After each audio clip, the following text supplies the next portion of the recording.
Mabuhay ug madayaw, magandang buhay sa aming mapagmahal at butihing guro, Doc Melissa Napil. Sa aking mga masisigasig na kapwa kamag-aral, mga mom and sir, muli isang magandang araw sa ating lahat. Ngayong araw na to ay ating tatalakayin ang naiatas sa aming pangkat, ang Module 4 na pumapatungkol sa pagsasalin ng tekstong teknikal at profesional. Ako nga po pala ang unang tagapag-ulat sa aming pangkat, binibining Roxanne A. Colalho. Ating pag-aaralan ang pagsasalin ng tekstong teknikal at profesional na ayon kay Peter Newmark.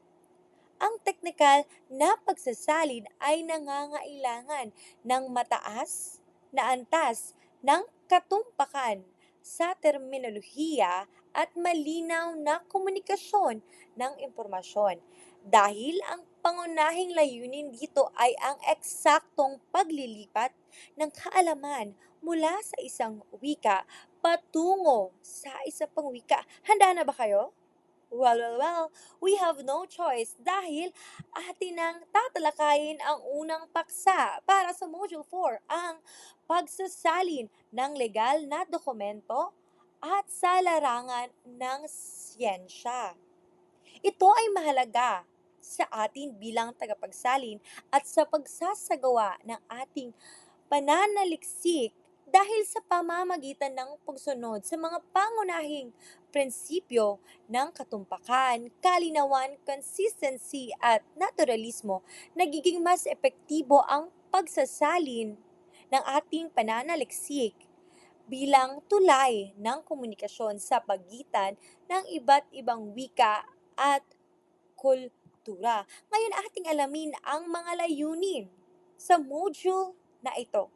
Unang-una, naiuugnay ang mga pangunahing prinsipyo at pamamaraan sa pagsasaling teknikal at profesional. Pangalawa, nakagagawa ng malinaw na salin ng mga tekstong teknikal at profesional tulad ng manual, gabay o kontrata at iba pang dokumentong pang-industriya. Ngayon, unang-una na riyan ang pagsasalin ng legal na dokumento o legal documents. Ayon kay Cal 2014, ito ay isang uri ng espesyalisado o teknikal na pagsasalin na nagsasangkot ng espesyal na paggamit ng wika. Ibig sabihin, wikang ginamit para sa espesipikong layunin sa konteksto ng batas o wikang ginagamit para sa mga layuning legal. Ang legal na pagsasalin ay ang proseso ng pagsasalin ng tekstong legal tulad ng batas, ng kontrata, ng mga kasunduan at mga desisyon ng korte mula sa isang wika patungo sa iba pang wika. Kung kaya't kinakailangan talaga ng isang mahusay na tagasalin. Unang-una ang pagkakaroon ng isang mataas na kaalaman sa dalawang wika. May sapat na kaalaman sa larangang teknikal, marunong magsaliksik ng terminolohiya at panghuli, kinakailangan na may kakayahang magsuri ng konteksto ng teksto. Ano nga ba ang mga halimbawa ng mga legal na dokumento? Unang-una na riyan ang tekstong lehislatibo o legislative text. Ito nga ay mga dokumentong may kaugnayan sa paglikha ng batas ng isang bansa. Halimbawa na lamang ang 1987 Constitution of the Philippines. Ito ang saligang batas ng Pilipinas na I know for sure lahat tayo naman bilang mga guro ay familiar, mga international na kasunduan or international treaties. Ito naman ay mga kasunduan sa pagitan ng dalawa o higit pang bansa. Halimbawa na lamang ang Paris Agreement sa Climate Change, United Nations Convention on the Law of the Sea, mga dokumento ng mga hukuman or court documents. Ito naman ay mga dokumentong ginagamit sa proseso ng paglilitis at paghahatol ng mga kaso. Halimbawa na lamang ang mga affidavit or mga sinumpaang salaysay, mga court decision, o hatol ng hukuman. Kabilang rin ang tekstong administratibo, tekstong komersyal, at tekstong pinansyal. Katangian ng pagsasali ng legal na dokumento. Ayon kay Biel, 2010, 2010, unang-unang katangian ay ang system-bound nature of legal terminologies. Ang pagiging nakatali ng mga terminolohiyang legal sa partikular na sistema ng batas. Dahil dito, mas maraming sangkap na nakabatay sa kultura ang legal na pagsasalin kumpara sa mga elementong universal. So ano nga pang ibig sabihin? Ibig sabihin, ang mga terminong legal ay nabuo mula ayon sa kasaysayan, kultura at estruktura ng legal na sistema kung saan ito ginagamit. Dahil dito, ang mga terminong ito ay maaring walang eksaktong katumbas sa ibang wika o legal na sistema. Sa larangan ng legal translation, ito ang isa sa pinakamalaking hamon dahil hindi sapat ang simpleng literal na pagsasalin ng mga salita.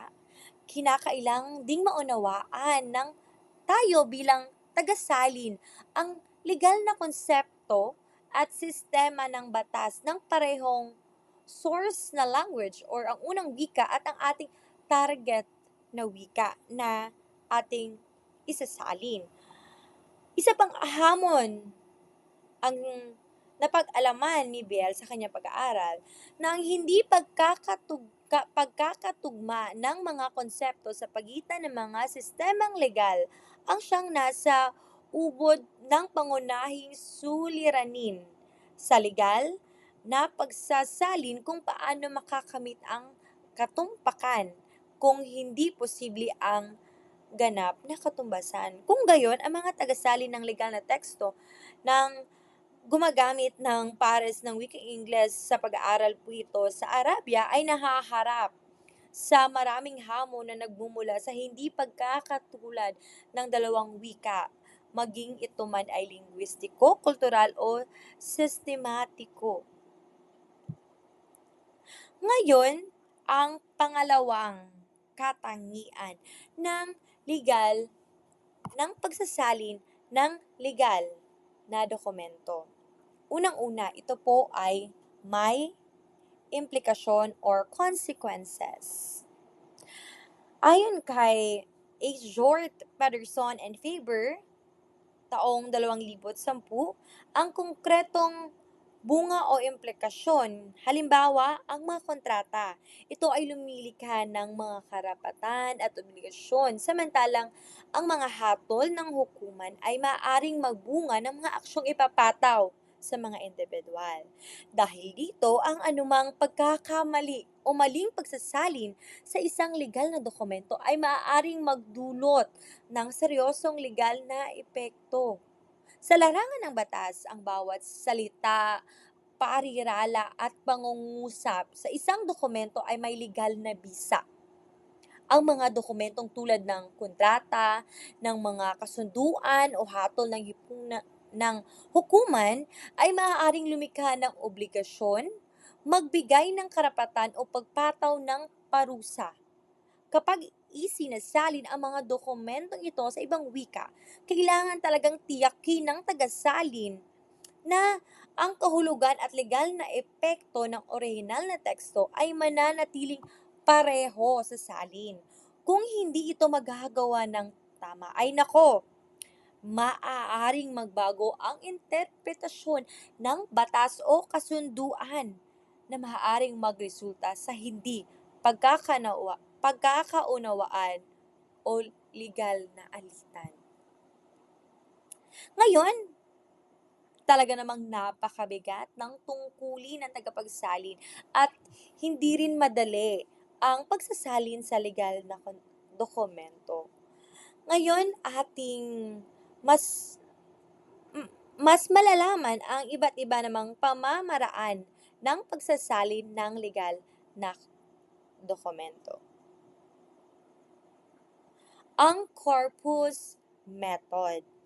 Ito ay isang pamamaraan na gumagamit ng koleksyon ng mga tekstong legal upang suriin ang paggamit ng wika at gabayan ang wasong pagsasalin ng mga terminong legal mula sa isang wika patungo sa isang wika.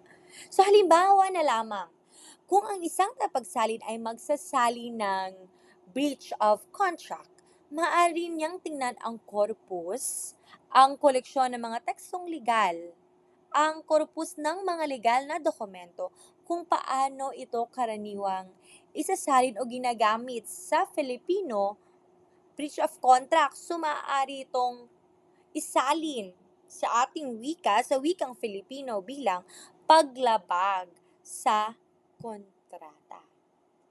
Ang corpus method, tayo bilang tagapagsalin, ano nga ba ang kinakailangan nating isipin at ikonsidera? Ang tagasalin ay kumukuha ng maraming halimbawa ng mga legal na dokumento. Sinusuri kung paano ginagamit ang mga termino at parirala sa aktwal na konteksto ng batas. Ginagamit ang impormasyon ito upang makapili ng tamang katumbas na salita o termino sa pagsasalin. Ginagamit ng tagasalin ang corpus upang hanapin ang pinakaangkop na termino o estruktura ng pangungusap batay sa aktwal na paggamit ng wika. Pangalawang pamamaraan ay ang comparative method. Sa pamamaraang ito, nakatuon hindi lamang sa mga sistemang legal, kundi pati na rin sa mga institusyon. Mga kinakailangang isalang-alang ang ilang tiyak na aspeto sa pagsusuri nito. Ang comparative method o pamamaraan ng paghahambing ay nagsasangkot ng paghahambing ng source na text sa target na text, linya per linya, kung saan sinusuri ang linguistiko, semantiko at legal na pagkakatulad. Layunin po nitong makamit ang katumbasan sa antas ng lexical, syntactical at conceptual. Comparative method. Kinakailangan po ang kaalaman sa mga termino ng paghahambing, pag-unawa sa mga terminong paghahambingan sa kasalukuyan bilang bahagi ng kasaysayan, pagsasagawa ng tunay na paghahambing sa umiiral na mga ugnayan ng referensya, ibig sabihin sa mga ugnayang historikal, politikal at panlipunan. So, kinakailangan talaga ang matindi at mabisang pag-aaral ng mga pinagmulan ng mga interpretasyon. At ngayon naman ay makikita natin ang isang halimbawa ng pagsasali ng isang legal na dokumento. Ito po ay ang ating 1987 Constitution of the Philippines at ang 1987 Konstitusyon ng Republika ng Pilipinas. So ito pa isang legal na dokumento na kung saan sa sa wikang Ingles ay naisalin nga sa wikang Filipino sapagkat kinakailangan talaga na dahil ang pangunahing wika natin ay Filipino, kung kaya tayo bilang mga Pilipino ay magkaroon tayo ng sarili nating salin ng dokumentong ito. Bukod dito, ang mga tekstong legal ay lingwistikong komplikado at mahirap unawain ng mga karaniwang mambabasa dahil nga sa paggamit ng ilang estruktura tulad ng tinig na passive or passive voice, mga nominal na konstruksyon at mga terminolohiyang legal. Ang ating pangalawang pag-uusapan ay ang ating topic ay ang pagsasalin sa larangan ng siyensya. Ngayon naman, kinakailangan talaga na ang pagsasalin ng kahulugan ng mga teksto pang-agha mula sa isang wika patungo sa ibang wika habang pinapanatili ang katumpakan ng terminolohiya, konsepto at datos na siyentipiko. So, layunin ng ganitong uri ng pagsasalin na maiparating ng tama ang kaalamang siyentipiko ng mga mamabasa mula sa ibang bansa or mula sa unang wika patungo sa isa pang wika or target na wika upang mapadali ang international na kolaborasyon at pagpapalaganap ng mga kaalaman sa agham. Pagsasalin sa larangan ng siyensya, kinakailangan po talaga na magkaroon tayo or karaniwang kabilang sa mga tekstong ito ang, of course, ang artikulo sa journal, ang ulat sa pananaliksik, mga laboratory reports, technical na manual, at ang mga aklat pang-agham. Ang prinsipyo ng pagsasalin, kinakailangan talaga ng unang-una, ang accuracy or katumpakan. So, ibig sabihin, kinakailangan na eksakto ang paglilipat ng mga terminolohiyang siyentipiko at datos upang maiwasan ang maling interpretasyon ng impormasyon. Pangalawa, ang consistency ng terminolohiya or terminological consistency. So, ang mga terminong siyentipiko ay kailangan gamitin ng pare-pareho sa buong teksto. Pangatlo, objektibo or objectivity. So, ang wika sa siyentipikong teksto ay dapat neutral at hindi emosyonal dahil ang layunin ay magpaliwanag ng datos at obserbasyon. At pang-apat, clarity or kalinawan. Ang pagsasalin ay dapat na malinaw at madaling maunawaan kahit na teknikal ang nilalaman. Mayroon tayong mga pamamaraan ng pagsasalin. Ito po ay literal o direktang pagsasalin. Ang teksto ay isinasalin ng halos direkta mula sa source language. Halimbawa na lamang, English, photosynthesis is the process by which plants convert sunlight into energy. So sa direktang pagsasalin, ang photosynthesis ay proseso na kung saan ang mga halaman ay nagiging enerhiya ang sikat ng araw. So, kumbaga, direkta mula sa Ingles patungo sa wikang Filipino. Literal na literal ang pagkakasalin. Pamamaraan o ikalawang pamamaraan. Terminological equivalence method. Hinahanap ang pinakamalapit o opisyal na terminolohiyang siyentipiko sa target na language. So, ito yung mga halimbawa natin, no? So, for example, sa pangungusap, the cell is the basic unit of life. Ang selula ang pangunahing unit ng buhay. So, dito, ang terminong cell ay may opisyal na katumbas na selula sa Filipino.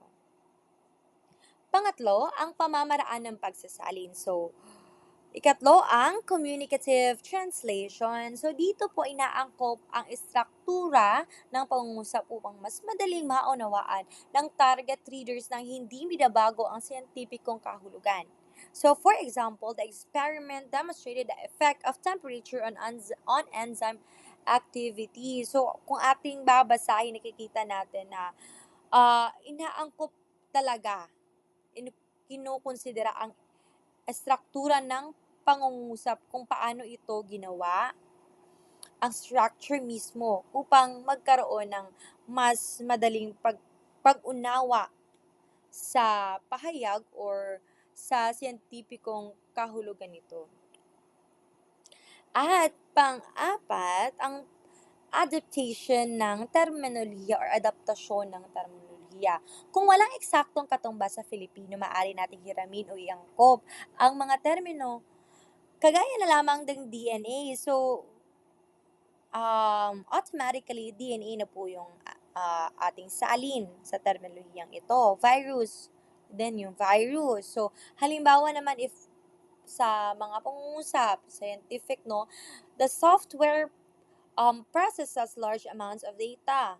Ang programang pang-computer ay nagpoproseso ng malaking dami ng datos. So, ang terminolohiyang software ay iniaangkop sa programang pang-computer upang maging mas malinaw sa Filipino. So, sa pagsasalin ng legal na dokumento at sa larangan ng siyensya, importante or mahalaga ang kahalagahan ng pagsasalin sapagkat napapalaganap ng kaalamang pag-agham sa legal na dokumento man ang kaalamang ito nagpapadali ng internasyonal na pananaliksik at kolaborasyon na kapagbibigay ng akses siyentipikong impormasyon sa iba't ibang wika at Batid naman natin na sa ika-21 siglo may mga hamon at oportunidad para sa legal na pagsasalin at sa pagsasanay ng mga tagasaling legal.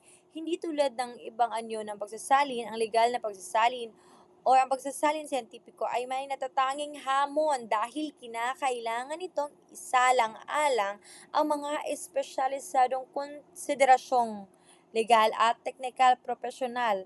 Kinakailangan na tayo po bilang tagasalin sa larang ito ay kailangang harapin hindi lamang ang mga pagkakaibang linguistiko at kultural, kundi pati na rin ang magkakaibang balangkas ng mga sistemang legal na nabuo sa legal na panahon dahil sa kasaysayan at kultura ng bawat lipunan. So, ang mga tiyak na kahirapan na nagmumula sa mga pagsasaling ito ay mahigpit na may kaugnay sa mga konsepto at institusyon na namamahala sa lipunan. Ang mga batas at wika ay konseptong hindi nga maipagkakahiwalay kaya naging imposible ang na makapagsagawa tayo ng pagsasalin sa legal at sa larangan ng siyensya. Maraming salamat sa pakikinig at nawa ay mayroon kayong natutunan para sa talakayang ito. Maraming salamat, mabuhay ug madayaw!